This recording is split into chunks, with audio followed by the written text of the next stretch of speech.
What's going on, guys? Welcome to another video and welcome to our channel. My name is Ryan. This is my beautiful wife, Lindsay. We go by Rinzy. We are full-time shoe resellers and we use this channel to share exactly what we're doing, how we're doing it, where we get all of our inventory, where we sell all of our inventory, the hurdles that we run into in hopes that you can leapfrog some of the mistakes that we have made and get closer to daily consistent wins. In today's video, we are going to talk about the last 30 days, last 31 days, basically the month of July. We had we had put out on Instagram what we called the Facebook Community Challenge, the Facebook Marketplace Community Challenge. And the goal was to kickstart people jumping into the opportunity that Facebook Marketplace offers. The 20-second story is we started our reselling journey 3 years ago and we only sold on Facebook Marketplace for the first 1,200 pairs. Yeah, 1,200 pairs. First like 4 to 6 months. And so we've got a lot of experience. We've sold over $50,000 in shoes just on Facebook Marketplace. But as you're gonna see throughout this video, there are some intricacies. We're gonna talk exactly about what we did over the last month. We're gonna talk about our exact numbers. We are going to talk about some of the hurdles that we hit. As always, if you have questions as you're watching this, you can throw them in the comments below, but we're gonna go over absolutely everything that we did over the last month. Okay, so our goal was to profit $1,000 on Facebook Marketplace for the month of July, so those 31 days. And what we actually did was we ended up selling 52 pairs locally, and this is obviously in addition to our online marketplaces. So just on Facebook Marketplace, we did 52 pairs in July.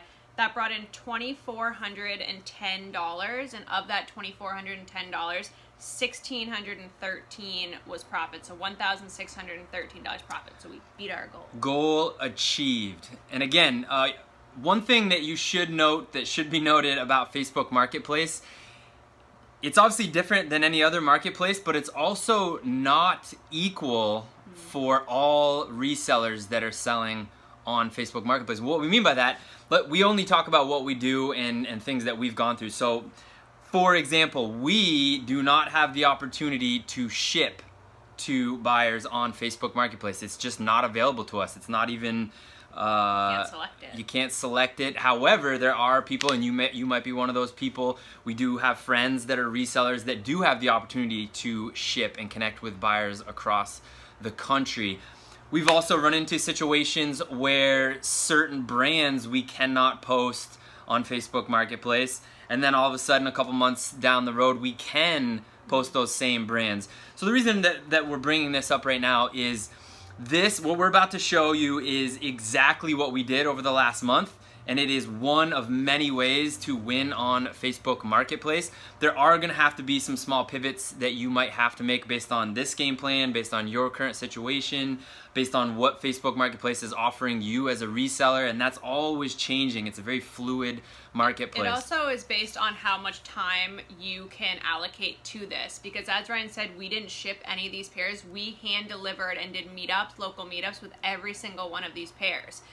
So we did 52 pairs locally, and that took whatever chunk amount of time. But if you're, and because we have to allocate time to, sourcing and all of our online marketplaces as well.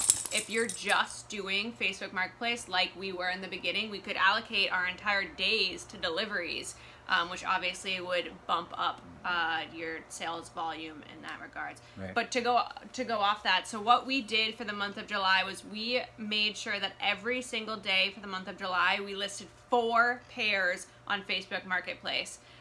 Between the two of us. Between the two of us, 4 pairs total. And we would list them on Facebook Marketplace, and then we made sure to share them to between 15 and 20 local buy and sell pages in the area. Yeah, so a few things to note based on exactly what Lindsay just said. We now have the opportunity to cross-post to up to 20 buy and sell groups in our local area. When we first started, we could only do up to 5. And then that a couple months down the road turned into 10, and then now it's 20. You may be somewhere in, you may be further, you may be able to cross post to more than that. But just keep in mind, it makes the most sense if you want to win consistently on Facebook Marketplace to not only post on Facebook Marketplace, which is its own umbrella, but underneath that, it's very easy as you're listing to cross-list to as many buy and sell groups in your local area as you possibly can. The other thing too, in line with that, is I can't remember how long after, but you can like renew your listings. So we made sure to go in a week after. A week after. So we made sure that after a week or whenever the time period is, we would renew any listings that hadn't been sold. So that kind of boosts them to the top of the marketplace as well. That's a really, really good tip, because sometimes, a lot of times people forget. They just keep listing. And what Lindsay just described bumps it back up. It's almost as if you're relisting, but it's just a click of a button. I've actually noticed too that one action has changed. Sometimes when you bring up the listing, it says renew listing. Sometimes you have to go into edit. Again, the idea that Facebook Marketplace is the same for everybody is just not true.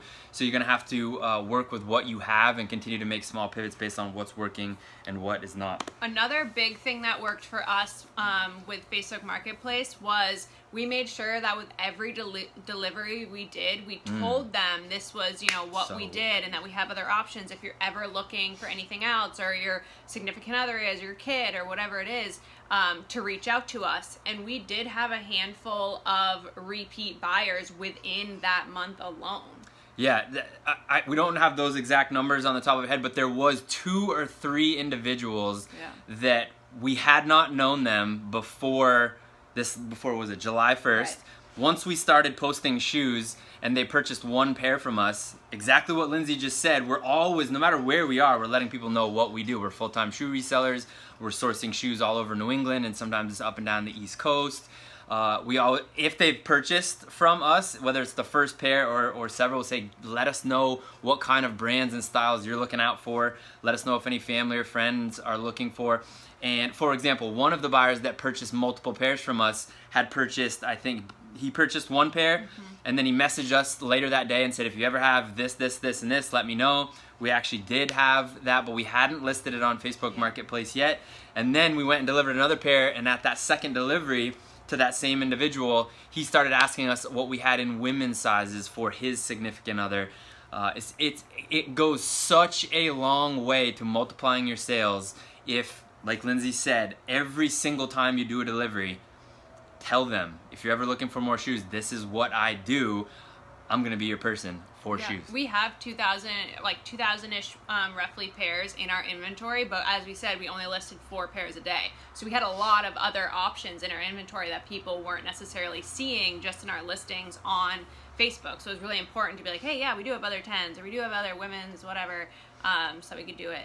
The other thing, really quick, is that because we are obviously full-time online resellers, we really needed this to work within our schedule. And that's kind of the joy of Facebook Marketplace, is you're in complete control of when you set up a delivery, as long as it works with the other person's schedule as well. But so we would just make sure we would meet somewhere close by, like at our local grocery store or bank or police office, and we would do it at a time that we either had other deliveries or we were doing something else, either like dropping off the post or going grocery shopping ourselves.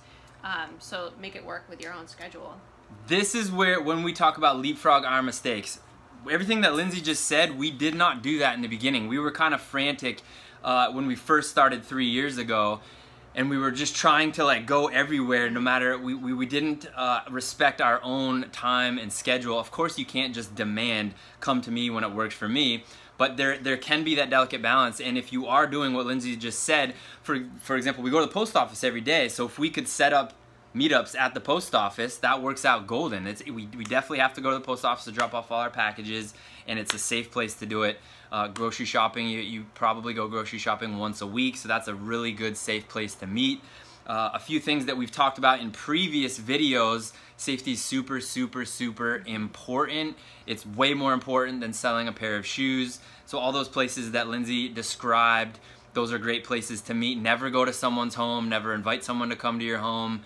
obviously unless it's like a family member that you're selling shoes to. But if we're talking about people that you've not met before, it makes no sense. Even if they tell you, oh, can you just come to my house? Can you come to my house? Don't go to their house. Say, I'll meet in near your house. Oh, where's the nearest police station to you? Ask that. And what happens when you ask questions like that is it gets rid of a lot of the riffraff and allows you to remain safe. And in regards to safety, also health safety as well. So we made sure we always had our masks on. We stayed 6 feet away. We'd like put the shoes, you know, on the back of the open car trunk hatch thing, and then we would make sure we respected their space, stepped away. We also accepted Venmo or Cash App. We did take cash and just made sure to, you know, hand sanitize and things like that, but just keep that in mind when you know, to respect the social distancing rules. And as we wrap up this video, again, Facebook Marketplace is very fluid. It's not the same for everyone. So we wanted to take this time to share exactly what we did in real time over the last 31 days for the entire month of July. We really want you guys to set a goal. Maybe it's $100, because the thing that drove us during this Facebook Marketplace Community Challenge is we knew we could make $1,000. We didn't know that when we first started 3 years ago. We want to be an example that yes, $1,000 is very doable, but the reality is we know people that are making $1,000 a day on Facebook Marketplace. It doesn't have to be that big. It can be a small goal. It can be, I want to pay my cell phone bill this month selling, you know, something, shoes on Facebook Marketplace. Whatever it is, set that goal, and then you can reverse engineer what you have to be doing each and every single day. We knew based on our experience that, like Lindsay said in the beginning, if we put up 4 new listings, sometimes she did 3 and I did 1, sometimes we did 2 each. Sometimes I did 9 and you did 4. Sometimes she did 0 and I did 4. We just knew that we're gonna dedicate ourselves to putting up 4 new listings. Again, that's new shoes and used shoes. We did both. We sold both. We delivered both. We knew if we did that 4 per day, it created this discipline that we'd start building relationships very, very quickly. That when we told everyone when we did a delivery, this is what we do, what else are you looking for, that it would spiderweb into other relationships, which it did. And we also knew if we kept posting, that here's the last thing we're going to leave you with. If we kept posting, people would then start reaching out to us, offering us inventory. And actually during the last month, we've had an opportunity to purchase inventory off of people that either didn't want to post it, didn't have the time, blah, blah, blah, blah. So lots of doors open up when you follow this game plan or you modify it based on what your time schedule is like, with the inventory that you have, maybe some of the roadblocks that you're running into. But it's very, very, very doable, and we hope you can see by what we did in just a short, quick month, $1,613, and we're talking net profit. That's after gas. What else? Yeah, gas, the cost of the shoe, obviously. But I also wanted to add, this was a part-time amount of work for us this month. Good call. This was, we were looking for an extra grand. You know, we're planning on buying our first house at the end of the year. So this is just like, we wanted an extra little bit of income for the month. $1,000 is nothing to laugh at. But if you cannot survive on $1,000 a month of profit, you need to do more work on Facebook than we did. Yeah. It was very part-time, 4 listings a day. I mean, we had a total of, 120 listings total. Yeah. So even if everything had sold out, we, might not be able to put away the money that we really wanted to if it was our full-time gig. It's a really good point. And there's 2 of us, so we could have doubled our efforts right there. We could have each done 4. One common question that we get all the time is, do you have a business selling account when you're on Facebook, or do you use your personal account? And since the very beginning, we've always used our personal accounts. Another common question is, how do I, stemming from that question, people usually want to create some other random account because they don't want all their friends to be bombarded when they're posting, and I think it's a misconception.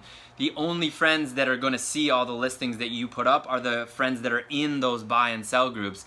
And you've got to assume that if someone is in a buy and sell group, they're either interested in buying or selling. So you shouldn't have to worry about them being quote unquote bombarded by your listings. They're also, and here's the, I keep saying this, but we're so excited. So there has been an update, at least for our accounts, where as you're listing, on the very bottom there is a toggle that says, I don't want any of my friends to see this listing. And so you can hit that toggle. We didn't have that in the beginning, and it's only most recently. I don't have it. So she doesn't have it. I do have that option. Again, it's a very fluid marketplace. We wanted to use this video to share by example using actual real numbers and also show you some of the hurdles that we don't have the opportunity to ship. If you do have the opportunity to ship, you should be able to scale this way more than $1,000 per month. If you're not interested in going super hard, but as Lindsay said, which I think is super important, you want to do this kind of on the part-time. You already have a job, you got kids running around the house. It does not take very long to put up a couple listings every day. We're talking less than 10 minutes to be able to post a couple things up each and every single day, and it will snowball into some really good big, $1,000 is big to us, big numbers. Is that it? That's what we got. All right, if you guys have any questions at all, you can jump into the comments below. We create these videos to show you exactly what we're doing and how we're doing it. We put out as much content as we possibly can. A lot more videos coming soon, but until the next video, we hope you enjoy each and every single step.